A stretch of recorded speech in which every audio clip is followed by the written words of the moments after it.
Hello, ladies and gentlemen. I am the Omni viewer, and I've decided to expand upon the thoughts I presented in my previous video.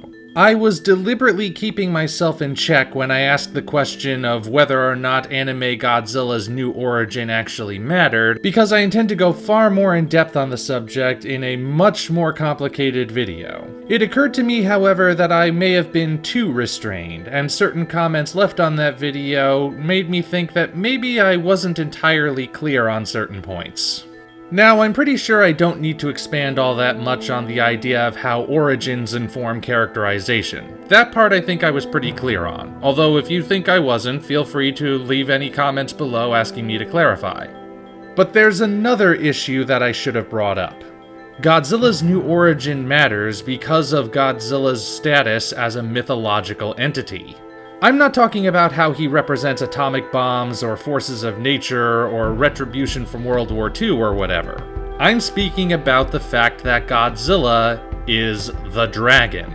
You see, the reason Godzilla has always remained a creature in the reptile or amphibian category of the animal kingdom is because Godzilla is the dragon. That's why his origin has always kept him as such. Speaking of which, just a quick little tangent before we continue.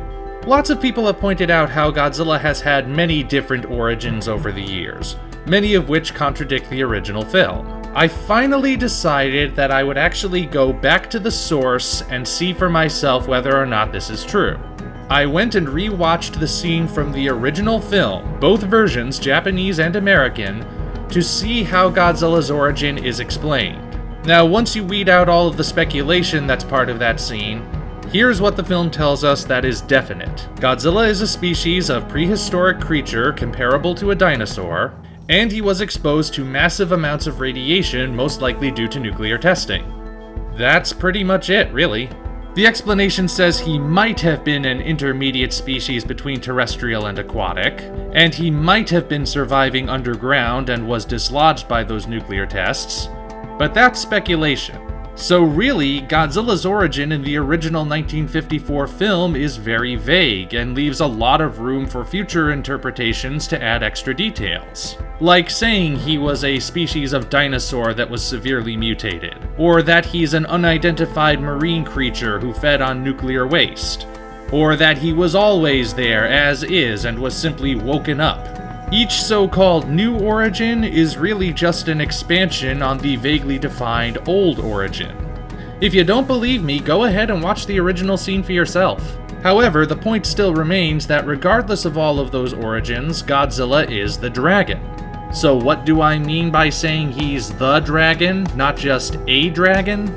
Well, the dragon is the single most globally recognized creature ever. There's an old saying, everyone knows that a wombat is real and a dragon is made up, but not everyone knows what a wombat looks like, while everyone knows what a dragon looks like. But the dragon of mythology represents the ultimate opponent. The dragon is both the natural and the supernatural rolled into one. He is the ultimate challenge, the thing which takes an extraordinary feat of heroism to stop. And you're not necessarily guaranteed to stop him without making a great sacrifice. However, in most classic mythology, the entire point of the dragon is to be stopped. When the hero slays the dragon, he has won. This applies to the original film. Godzilla represents the atomic bomb by personifying it as the dragon. Now, atomic bombs can't be killed, but dragons can. Therefore, the original film gives us the ultimate catharsis. This is the closest Japan has ever come to defeating that which brought the most destruction to its shores. But of course, this is Godzilla representing the Western dragon, which is almost always evil. As time has progressed, Godzilla has also come to be the Eastern dragon, a creature which is more of a neutral, raw force of nature, and at times can even be benevolent. But of course, that's why Godzilla has been kept in that vague intermediary space between reptile and amphibian. Because classically, that's what dragons are. Make him a fully humanoid creature and he becomes the ogre, a creature we are meant to see some level of humanity in. Now true, Godzilla is partially humanoid, because we are meant to see some level of ourselves within him. He's not only an intermediary between reptile and amphibian, he's also intermediary between dragon and ogre, but he definitely skews more towards the dragon side of things. That's why there's no confusing Godzilla for King Kong. And since I bring him up now, to expand on that part where I said that making Godzilla a plant is as different as making King Kong a snow leopard, here's what I really meant by that. King Kong is a primate specifically because we are meant to see humanity in him. We are meant to see a reflection of ourselves. We are meant to see him as sympathetic because, with a few tweaks, he could be one of us. That cannot be said for any other creature on Skull Island, regardless of which interpretation you go with. Mankind cannot see itself reflected in dinosaurs, or giant snakes, or flora-fauna, but Kong looks like us. Well, more like us than anything else on the island. Now, of course, no one has ever messed with this formula. But what if someone did? What if someone planned a King Kong remake that would turn Kong from a primate into, hypothetically, a snow leopard? Well, mankind cannot see itself as easily in a cat as it can in a primate.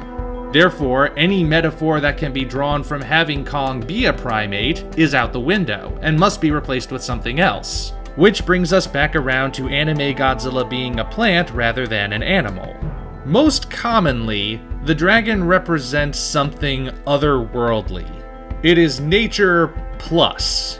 Something which is diametrically opposed to mankind, and which is just intelligent enough to be a major threat. Assuming, of course, it doesn't have human-level intelligence, as they sometimes do.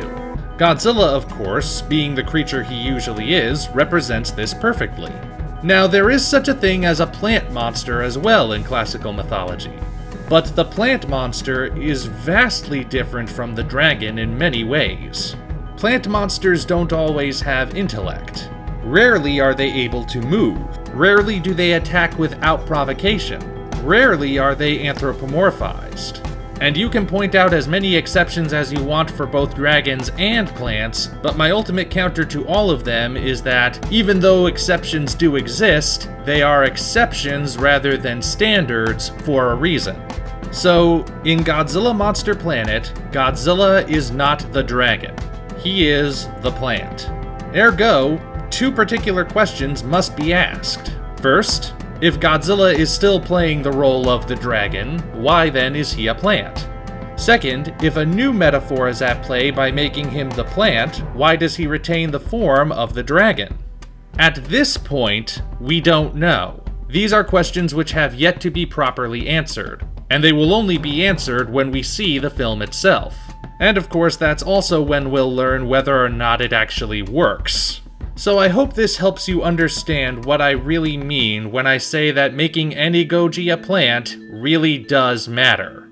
Regardless of whether it winds up being a good change or not, it does matter.